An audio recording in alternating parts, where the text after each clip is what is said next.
Hello my lovely turtles, and welcome to another art video with Foxfoot Crafts. This card is the final art trading card featuring ancient Egypt pieces. So, if you've watched the other videos, you know the drill. This set of cards is for my ATC It Up with Friends group, of where I will be creating multiple Egypt themed art trading cards, sending them off and getting 4 different Egypt themed art trading cards in return. So super excited about this set. They all look great together, they look great in general, so just very thrilled about all of it. Still sticking with Anubis and Bassett, so can't help it. I love them. They're just great. So, like every other time, I'm gonna go ahead, sketch it out here on Fire Alpaca, print it out, trace it on my nice Bristol board, and then color it in with my markers.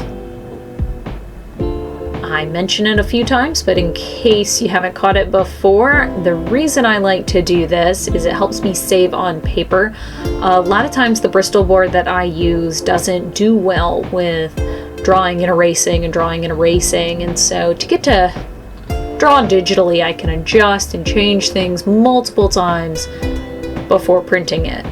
Now, for those of you that might be thinking, well, Fox, doesn't that waste paper if you have to print it out? And I guess in a way I could see where it would if that was just the end of the paper, but I do actually reuse my paper that I print the rough sketch on. So I will normally cut them down and binder clip them together and make these really ugly little notebooks, and I use those for like shopping lists, reminder lists, lists to make lists. I'm a list maker. I really like making lists.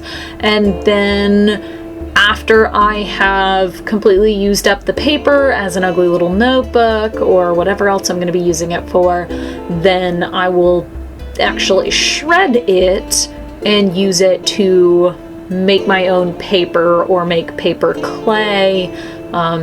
With the paper clay, a lot of times I use that to make hides in my aquariums for my snakes, and so it's kind of like paper mache, but I don't use any glue or anything with the snakes. I literally just pulp the paper, make them into weird shapes of things that the snakes can hide under, and then let it dry. And so that way the snakes have fun enrichment things, and if they poop on them or get them gross, then I can add them to my compost pile and let them go from there. So I definitely try to reduce my waste where I can. I know it's not perfect, but it is easier to go through and do all of that recycling and extra steps with just printer paper than it is like the Bristol board. So just a little bit of hindsight there.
And there we have it, the final Anubis piece. I love how he turned out. Definitely one of my better male figures, so definitely love him. Much like the others, sad to see them go, but excited to see what I get in return. So, thank you everyone for tuning in, and I will see you next time.